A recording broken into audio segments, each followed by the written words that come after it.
At least nggak pernah gagal move on dari mantan. Cetak. At least gue kalau ingusan nggak pernah sampai korengan hidungnya. Cetak. At least nggak pernah mutusin cowok karena bau jigong. Cetak. At least gue nggak pernah diselingkuhin terus nangis di belakang lemari. Cetak. At least nggak pernah beli 3 kue cowok dia akhirnya putus. Cetak. At least nggak pernah gagal move on sama satu orang. Cetar. At least nggak pernah bocorin ban kakak kelas pas di sekolah. Cetar. At least nggak pernah bertengkar sama kakak kelas demi pacaran yang sesuku.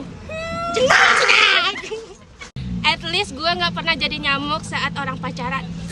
Cetar. At least pacaran nggak pernah pasang 5. Cetar. Anjay kamu.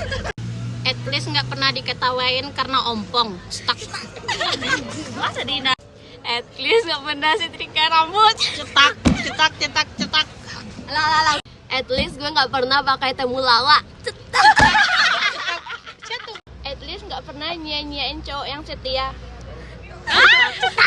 At least nggak pernah gagal move on sama tipikal bencong. Cetak. At least kalau gue sakit gigi gue nggak pernah masukin balsem ke gigi. Cetak. At least gue kalau ribut sama kakak kelas nggak mundur. Cetak. At least nggak pernah ciuman di sekolah. Cetak.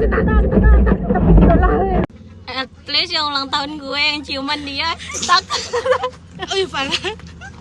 At least gue kalau masuk ruang BK nggak pernah nunduk. Tak. Pernah diteleponin sama pacarnya teman hanya gara-gara menyebar aib teman sendiri. Cetak.